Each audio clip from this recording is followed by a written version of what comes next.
Hello friends, welcome back to Shiksha with Shalini.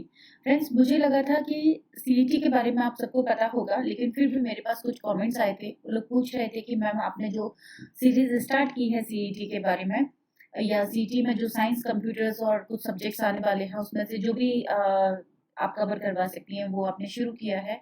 तो ये CET क्या चीज़ है? तो मैं आपको ये बता देती हूँ कि वैसे यूट्यूब पे बहुत सारी वीडियोज़ अवेलेबल थे, तो मैंने ज़रूरी नहीं समझा था, बट फिर भी आप देख लीजिए कि सीईटी क्या चीज़ है। तो ये जो राजस्थान में जो लोग रहते हैं या राजस्थान के बाहर जो राजस्थान के एग्ज़ाम देना चाहते हैं, वो स्टूडेंट साथ में जिन्होंने ग्रेजुएशन की हुई है, साथ में इन्होंने क्या किया हुआ है, ग्रेजुएशन की हुई है यानी स्नातक पास किया हुआ है, वो लोग इस एग्ज़ाम को दे सकते हैं।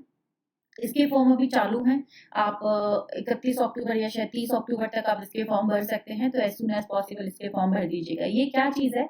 ये एक तरीके से प्री का एग्ज़ाम है, और ये प्री का एग्ज़ाम है किसके लिए? तो यहाँ पे आपके सामने कुछ एग्ज़ाम्स कुछ सेवाएँ लिखी हुई हैं, कुछ सर्विसेज़ लिखी हुई हैं, जैसे प्लाटून कमांडर है, जिलेदार है, पटवारी है, कनिष्ठ लेखाकार है, इसके अलावा महिला सुपरवाइज़र है, छात्रावास अधीक्षक। ये जो कुछ वैकेंसीज़ यहाँ मेंशन की गई हैं, वो सारी एग्जाम आप तब दे सकेंगे जब आप ये प्री क्लियर करेंगे। प्री क्लियर मतलब आप सीईटी का एग्जाम क्लियर करेंगे। यानी यूं समझ लीजिए कि एक तरीके से राजस्थान जो कर्मचारी चयन बोर्ड है उन्होंने ये तय किया है कि पहले एक प्री एग्जाम लिया जाएगा, उस प्री एग्जाम में सबको रैंक दी जाएगी, उस रैंक के हिसाब से आगे के एग्जाम्स में आप एलिजिबल हैं, आप आगे के एग्जाम दे सकते हैं या नहीं दे सकते, वो डिसाइड किया जाएगा।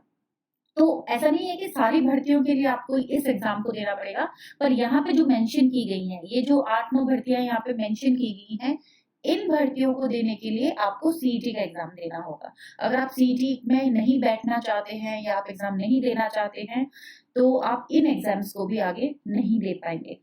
तो आपको क्या करना है, ये सीईटी देना है, ना सिर्फ देना है बल्कि इसमें एक अच्छी रैंक भी बनानी है, ताकि आप आगे फर्दर इन एग्जाम्स में क्वालिफाई कर सकें, मतलब इन एग्जाम्स में बैठने के लिए एलिजिबल हो सके। दूसरी चीज ये है कि आपको इसलिए भी ये सीईटी देना चाहिए, मान लो आप फाइनल ईयर में है या आप अभी चाहते हैं कि नहीं मुझे ये एग्जाम्स नहीं देना है, मैं तो सिर्फ आरएस की प्रिपरेशन करना चाहती हूँ या कोई दूसरे एग्जाम की तैयारी करना चाहती हूँ, तो ये एग्जाम मुझे इसलिए देना चाहिए कि इससे मुझे ये पता चलेगा कि मेरी प्रिपरेशन कहाँ तक रेडी है। मैं राजस्थान के जो दूसरे एग्जाम्स होने वाले हैं, राजस्थान के जो भी बच्चे कंपटीशन में भाग ले रहे होते हैं, उन राजस्थान के सारे कॉम्पिटिटर्स के बीच में मैं कहाँ स्टैंड करता हूँ या करती हूँ, वो जानने के लिए आपको सीटी का एग्जाम जरूर देना चाहिए। ठीक है, तो ये सीटी का एग्जाम है। इसकी एक दो इन्फॉर्मेशन मैं आपको और बता देती हूँ। इन्होंने ये बोला है कि ये मात्र पात्रता परीक्षा है, यानी अगर आपका सिलेक्शन सीईटी में हो जाता है तो इसका मतलब ये नहीं है कि आप इन 8 जॉब्स में सिलेक्ट हो गए हैं, मतलब आपको ये 8 जो एग्जाम्स हैं वो अलग से देने पड़ेंगे। ये सिर्फ प्री है, अगर आप प्री क्लियर करते हैं तो फिर आप ये एग्जाम दे पाएंगे। ठीक है, और दूसरे इसमें ये लिखा हुआ है कि हर साल एक बार की जाएगी। इसका मतलब ये है कि जैसे अभी 2022 जा रहा है, 2022, तो यहाँ पे सीईटी का एग्जाम करवाएंगे ये जनवरी में जाके। ठीक है, जनवरी में ये सीईटी का एग्जाम करवाएंगे, तो 2023 के लिए आप एलिजिबल हो गए।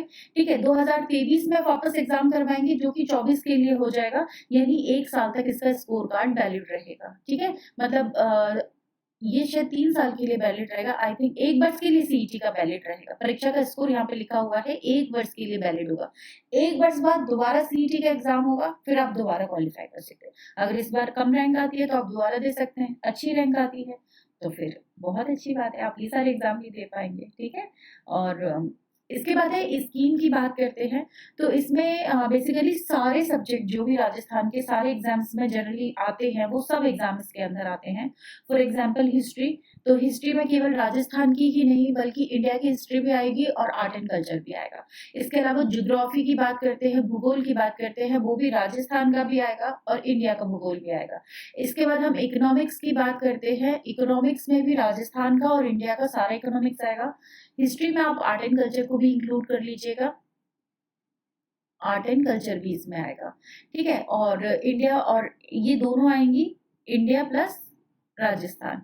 सिमिलरली ये भी दोनों होगा, ये भी दोनों होगा। इसके बाद पॉलिटी की बात करते हैं, तो पॉलिटी वैसे तो संविधान तो एक ही होता है, इंडिया राजस्थान का अलग अलग तो है नहीं, पर पॉलिटी राजस्थान के संदर्भ में, जैसे कि राजस्थान में कौन कौन से मुख्यमंत्री रहे हैं, राष्ट्रपति काल कब लगा है, इस तरह की कुछ जो बेसिक इन्फॉर्मेशन। इसके अलावा ये तो 4 बेसिक सब्जेक्ट हो गए जो कि इंडिया और राजस्थान के कंसर्न में आने वाले हैं। इसके अलावा जो सब्जेक्ट है वो आता है आपका साइंस, जो कि मैं आपको यहाँ कवर करवा दूंगी, लेकिन उसके लिए कंडीशन ये है कि आपको थोड़े से लाइक्स बढ़ाने पड़ेंगे, या फिर आपको शेयर या कमेंट्स करके मुझे बताना होगा, क्योंकि बहुत थोड़े से स्टूडेंट देखते हैं, तो मज़ा नहीं आता है कि मतलब मुझे लगता है इतने से बच्चों के लिए मेहनत करना थोड़ा-सा मुश्किल होता है हमारे लिए। और मैं ये नहीं कह रही हूँ कि अवेलेबल नहीं है, ये जो कंटेंट मैं बना रही हूँ, हो सकता है राजस्थान की बहुत सारी वेबसाइट्स पे सीईटी का कोर्स चलाएँगे और वो बहुत सारा आपको साइंस पढ़ाएँगे।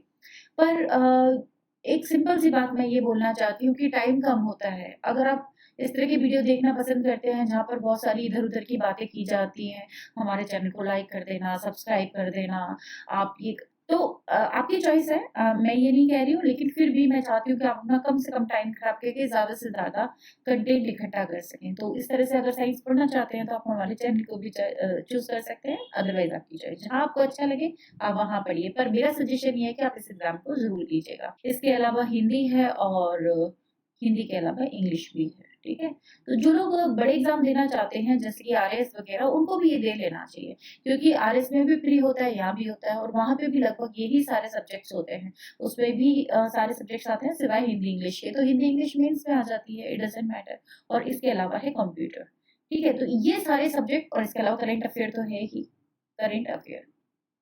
ठीक है? तो यहाँ पे लगभग-लगभग आपके देखिए ना, 4 दूनी 8, 9, 10, 11, 12, 13, 14, 14, और मैथमेटिक्स भी आईआर और रीज़निंग्स, और आईआर नहीं कहेंगे इसे, रीज़निंग क्या कहते हो आप लोग? हाँ, ठीक है, रीज़निंग हो गया और मैथमेटिक्स, है ना? रीज़निंग और मैथमेटिक्स दोनों आने वाले हैं। तो आपके लगभग-लगभग यहाँ पर 15 सब्जेक्ट्स हो जाते हैं। तो इन 15 सब्जेक्ट की प्रिपरेशन करनी है, और 150 नंबर के हैं, तो ऑन एन एवरेज मान के चलिए, on an average her subject में से करीब-करीब 10 क्वेश्चन आने वाले हैं। और यहाँ पे नेगेटिव मार्किंग नहीं होगी, नेगेटिव मार्किंग नहीं होगी, इसलिए मैंने उस दिन भी बोला था कि साइंस, भले ही आप साइंस बैकग्राउंड से हैं या नहीं हैं, आप थोड़ा साइंस इसलिए पढ़ लीजिएगा क्योंकि अगर 10 में से आप कुछ एक क्वेश्चन भी करते हैं ना, तो मान के चलिए आप 100, 500 स्टूडेंट से ऊपर आ जाते हैं। तो एक-एक क्वेश्चन यहाँ मैटर करता हो, जब मैटर करता हो तो आपको सारे सब्जेक्ट पे थोड़ा-थोड़ा ध्यान देना ज़रूरी होता है, ठीक है? और इसके अलावा विज्ञान का सिलेबस वैसे ही इंग्लिश में भी है, मैंने यहाँ हिंदी में यहाँ डाल दिया है, लेकिन मैं आपको थोड़ा-सा डिटेल में इसका बता देती हूँ। हाँ, कंप्यूटर्स का भी मैंने यहाँ डाल दिया है। अगर आप लोगों का साइंस का रिस्पॉन्स अच्छा रहा तो डेफ़िनेटली मैं आपको कंप्यूटर्स भी करवा दूँगी। वैसे मुझे ये सारे सब्जेक्ट जो यहाँ मेंशन किए गए हैं, उनका सबका नॉलेज है। आप अगर अच्छा रिस्पॉन्स देंगे तो मैं आपको और भी सब्जेक्ट यहाँ कवर करवा सकती हूँ, ठीक है? ओके, इसके अलावा साइंस एंड टेक्नोलॉजी का जो सिलेबस है, मैं उसका थोड़ा-सा क्लासिफ़िकेशन आप लोगों को यहीं बता देती हूँ, सो दैट कि आपको इसको पढ़ने में, इसको समझने में आसानी हो जाएगी कि सब्जेक्ट को कैसे पढ़ना है।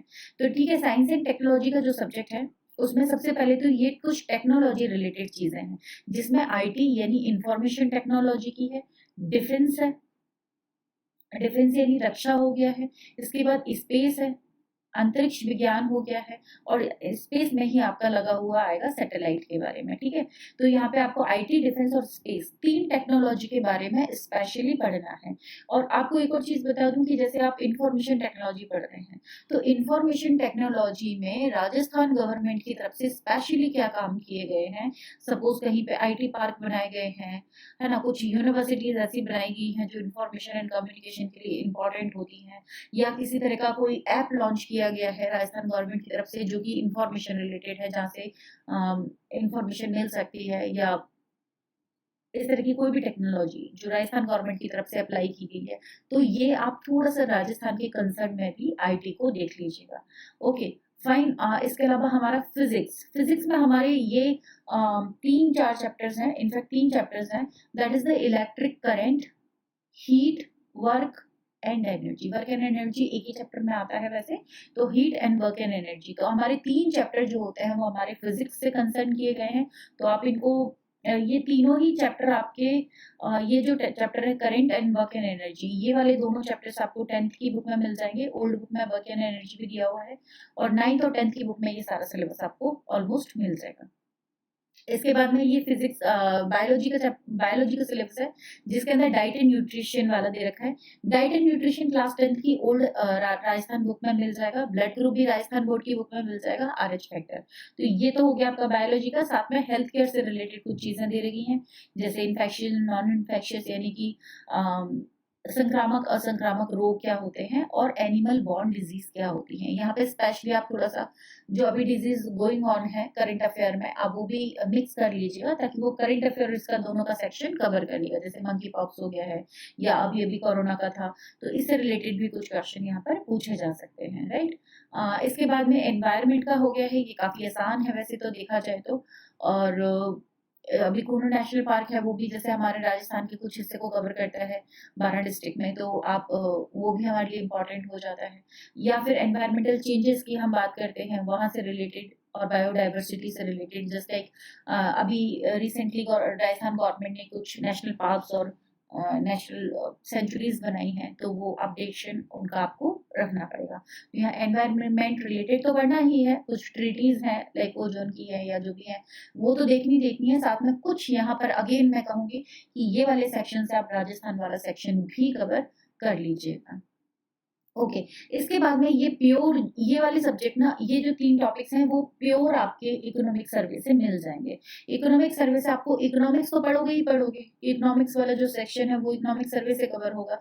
सिमिलरली ये जो तीनों सेक्शंस हैं वो भी आपके इकोनॉमिक सर्वे से ही कवर हो जाएंगे। इसके लिए आपको एक्स्ट्रा कोई बुक खरीदने की या एक्स्ट्रा कुछ किताबें खंगालने की जरूरत नहीं है।